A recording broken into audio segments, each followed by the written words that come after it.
Oui, vous connaissez cette série fabuleuse qui a bercé votre enfance, bercé vos années collège ou vos années lycée. En tout cas, ça a bercé quelque chose. Reconnaissable juste en entendant cette musique. Et cette musique. Qui en a inspiré certains en bien. Je veux nager sur une tonne de billets, m'endormir sur des liasses de 50. En mal. C'est surtout en mal, c'est marrant, c'est surtout en mal. Qu'est-ce que c'est devenu la putain de sa mère, de la casa, de sa mère, de papier, de sa mère, la putain de sa race.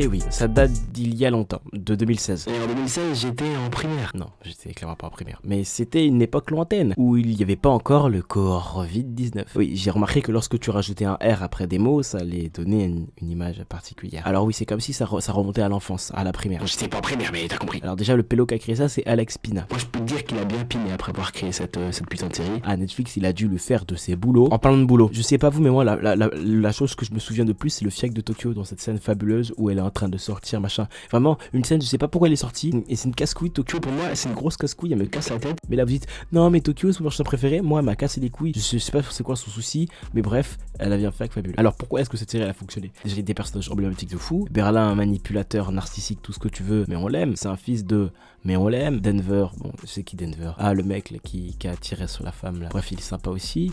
Voilà. Et en plus, ça se voit que Netflix, ils se sont fait des couilles en diamant avec. Mais ils ont eu une idée, ils se sont dit, wesh les gars, on a gagné beaucoup d'argent. Venez, on se fait des yeux en or maintenant. Du coup, ils les ont fait parce que saison 2, tout ça. Mais après, ils voient plus rien. Du coup, la saison 3 et 4.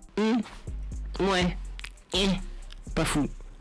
En plus, avec le professeur, un homme de valeur, un homme incroyable, très intelligent. Boum, l'amour lui tombe dessus, le mec devient, il fait des erreurs. Comme ça d'un coup. Le mec c'est un Uchiwa, je comprends pas. Il y a beaucoup de choses qui tombent comme ça.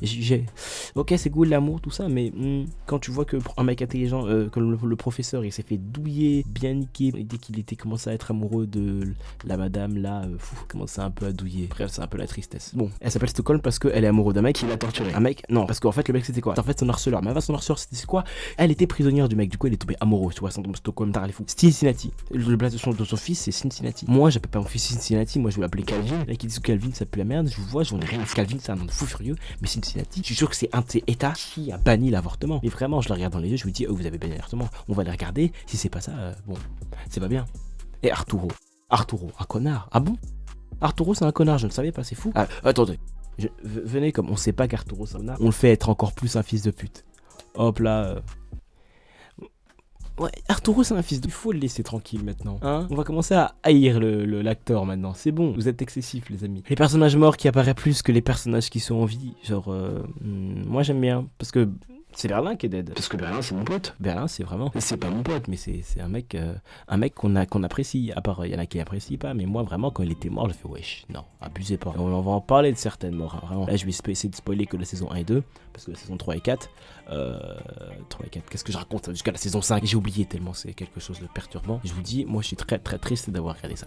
Alors les points forts, une bonne intrigue dans la saison 1 et 2, c'était assez plaisant, c'était vraiment très divertissant, une série très divertissante, qui est très avenante, qui est très avenante, tu sais même pas ce que ça veut dire, très divertissante, avec de bons divertissements, des personnages intéressants, dynamiques, tu te poses avec tes sashimi, tu regardes la Casa de Papier, t'es là, oh là là, nana machine, machin, un bon mood, etc., très divertissant, bon, un peu olé olé de temps à autre, avec des acteurs fameux, merci BL1. Mais voilà, ils ont poussé le bouchon un peu trop loin, hein, ils commencent à devenir excessifs, too much. Comprendra qui pourra. Ouais, c'est devenu un bordel son nom, quoi. C'est devenu n'importe quoi.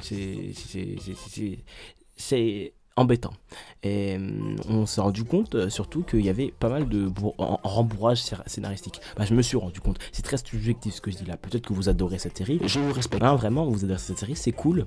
Moi, je dis juste mon point de vue. Elle a des bons biens, des bons aspects, mais des aspects où t'as envie un peu de tirer des balles dans ta bouche. Elle est critiquable à souhait. Big up à Riverdale, hein, où genre tu regardes la série, t'es assis sur ton canapé et après tu la critiques après alors que t'as passé toute l'après-midi dessus. Oui, c'est une meuf de Move qui a dit ça, je l'ai écouté pour te redire ça parce que je trouvais que ce qu'elle a dit c'était clairement ça.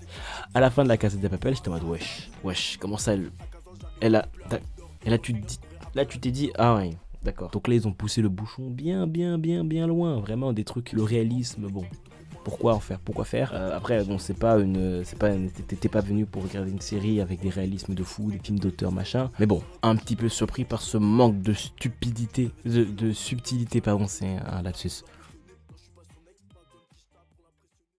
Merci à tous d'avoir regardé cette vidéo. Merci à toi surtout qui vient de terminer ou bien d'arriver jusque là, c'est déjà beaucoup. C'est la première, c'est le début. Au fur et à mesure, je vais m'y habituer. Alors on se retrouve la semaine prochaine à 19h30 pour une vidéo de 10 minutes cette fois, avec un peu plus de contenu.